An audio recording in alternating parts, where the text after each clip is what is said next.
یہ جو لونڈے لپاڑے بڑے ہو جاتے ہیں نا, آج ایک لونڈا آیا, کسی کو پتہ نہیں چلے گا کس کی بات ہو رہی ہے, مجھے کہنے لگا اس کی اماں بھی آئیں کمپلین ابا کے خلاف, کسی کو نہیں پتا چلے گا کس کی بات ہو رہی ہے. اماں ابا کے خلاف کمپلین نہیں کرتی, بچہ کر رہا تھا کہ ابا ہر وقت مجھے ڈانٹتے رہتے ہیں. کمپلین کیا ہے؟ ابا ہر وقت مجھے ڈانٹتے رہتے ہیں. Present continuous tense. ایک پرفیکٹ ہوتا ہے نا, ڈانٹ چکے ہیں, تو پھر کمپلین کی ضرورت, یعنی کنٹینیوسلی یہ کام ہو رہا ہے. تو میں نے کہا کیوں ڈانٹتے رہتے ہیں؟ کہتے ہیں میں ایک تو پڑھتا نہیں ہوں, 9 کلاس کے, وہ ابا نے کتابیں رکھی میری کھوپڑی کام نہیں کر رہی.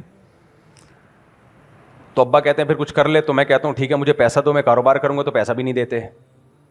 اس لیے ہر وقت ڈانٹتے رہتے ہیں, نہ کچھ کماتا ہے اور نہ پڑھتا ہے. میں نے کہا میرے بھائی, میرا بچہ اگر ایسے کرتا تو تمہارے ابا تو صرف ڈانٹ رہے ہیں, میں مارتا بھی. تمہارے ابا صرف تمہیں کیا کر رہے ہیں؟ ڈانٹ رہے ہیں, اور میں کیا کرتا؟ مارتا بھی. اس نے کہا مارتے کیوں بھائی؟ کہہ رہے میں کیسے کاروبار کروں جب آپ پیسے نہیں دیں گے؟ میں نے کہا میرے پاس جتنا بھی پیسہ ہوتا کاروبار کے لیے ایک دھیلا بھی نہیں دیتا. آج تک میں نے کسی کو نہیں دیکھا ابا نے اس کو بزنس کے لیے پیسہ دیا ہو اور بیٹے نے نوٹ چھاپنا شروع کر دی ہو. میں نے کہا انسانی تاریخ میں مجھے اس کی کوئی مثال, کم از کم جو کتابیں میں نے پڑھی ہیں اس میں نہیں ملی. ہو سکتا ہے مریخ پر ابھی سائنسدان گئے ہیں تو کوئی بندہ باپ بیٹا نظر آ جائے وہاں کوئی ایسی مثال. زمین پہ, پلانٹ ارتھ پہ اب تک کوئی ایسی مثال مجھے نہیں ملی ہے. میں نے کہا بالکل ٹھیک کر رہے ہیں. کہہ رہے پھر میں کیا کروں؟ میں نے کہا جاب کر لو کہیں, یا پڑھو. سب سے پہلی بات تمہاری پڑھنے کی عمر ہے ابھی, نہ تم پڑھ رہے ہو نہ جاب کر رہے ہو, اور کاروبار کے لیے ابا کے پیسے اڑانے, ابا کے پیسے اڑانے کی باتیں کر رہے ہو. میں نے کہا وہ تو بہت اچھا کمال کی بات ہے. اسی کے فوراً بعد یہ مجلس برخاست ہوئی ہے نا, ایک اور ابا آئے, وہ اپنے بیٹے کی کمپلین لے کے, بالکل اس کے متصل بعد. میں ملاقاتیں کرتا ہوں نا, کوئی ٹائم دیا ہوا ہے کہ لوگوں کے مسائل وسائل تھوڑا بہت, اس سے مجھے بڑا سیکھنے کا موقع ملتا ہے. ابھی میں نے اس کو چلتا کیا کہ تیرا ابا بالکل ٹھیک کر رہا ہے. اور میں نے کہا یہ تو اپنے ابا سے میری بات کراؤ, غلطی سے بھی پیسے نہیں پکڑا دینا تو کھا جاؤ گے. تجربہ, دوسرے کے پیسوں پہ کون بزنس کرتا ہے بھائی. ہاں ابا یہ کریں کہ کاروبار چلا کے تمہیں بٹھا دیں اس میں, اور تمہاری تنخواہ جاری کر دیں, تنخواہ دیں تمہیں, دیکھیں پھر چیک کریں کہ اگر تم اس کو چلا پا رہے ہو, محنت کر رہے ہو, ٹھیک ہے یار, پھر چلو شیئرنگ پہ تمہیں بھی دے دیا آدھا تم. پہلے 2-3 سال تجربہ کریں, ایسے نہیں پکڑا دیں, ایسا تو کوئی بھی نہیں کرتا.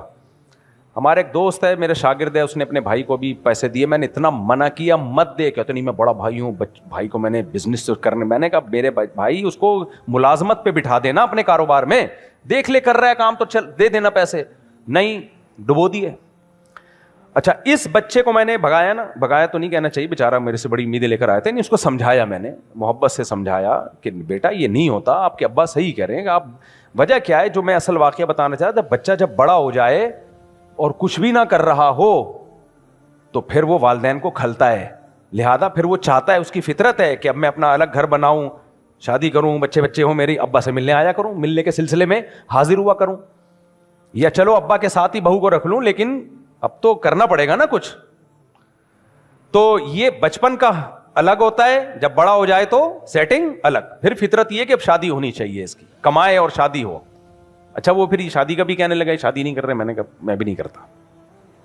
میں نے کہا اگر میں آپ کا ابا ہوتا تو میں بھی نہیں کرتا. خیر, تو دوسری بات, جب یہ بچہ گیا ہے نا, اس کو میں نے کہا ابا تو جب پیسے دیں گے تو بیٹا ڈبو دو گے, پھر تو باپ بیٹے کی الگ سے لڑائی شروع ہوگی. یہ گیا ہے, اگلی میٹنگ جس خاندان سے ہوئی وہ ابا تھے, بچے کی شکایت لے کر آئے تھے, مفتی صاحب میں نے اپنے بیٹے کو بیوی کی باتوں میں آ کے, میرے بچے نے کہا ابا مجھے 5 لاکھ دے دیں, کاروبار کرنا ہے. میں نے کہا نہیں بیٹا ایسے تو ڈبو دو گے. بیگم نے کہا دے دو نا, تمہارا ہی تو بیٹا ہے, تم اگر اس کو کاروبار نہیں کرنے کے لیے پیسے دو گے تو کون دے گا, چوری کرے گا. کہہ رہے میں نے 5 لاکھ دیے, ڈبو دیے. پھر بچے نے پیسے مانگے, میں نے کہا نہیں. میری بیگم نے بولا تمہارا بیٹا ہے نا, کیا وہ جمشید سے ادھار مانگے؟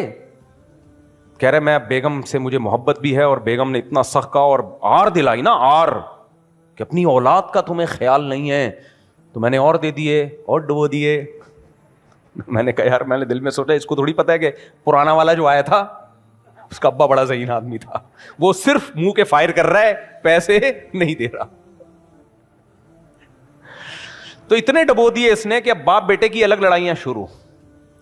اب جب پیسے ختم ہوتے ہیں نا تو پھر سب کی لڑائیاں شروع. پھر بیگم بھی جو جس کے مشوروں پہ ڈبوئے ہیں پیسے وہ الگ لڑنا شروع کرے گی، بیٹیاں الگ لڑنا. عجیب ایک کھچڑا پک گیا بیچارے کا. اب کہہ رہے میں تو گھر میں جانا چھوڑ دیا، میرے تو زندگی برباد ہو گئی ہے. میں نے کہا کوئی بات نہیں، ایک اور شادی کرو، دوبارہ سے نئے سرے سے دوبارہ بچے پیدا کر کے ان پہ یہ تجربے نہ کرنا. خیر وہ یہ ایسے ہی ہو گیا، وہ بیچارہ کہاں کرے گا. تو کہہ دیا میں نے بہرحال بات پارسل کر دیتا ہوں میں جہاں بھی موقع ملے. خیر یہ والے کینسل ہو گئے، اب یہ ٹھیک نہیں ہو سکتے. دعا کرتا ہوں اللہ ٹھیک کر دے ان کو. تو میں نے تسلی کی باتیں کی.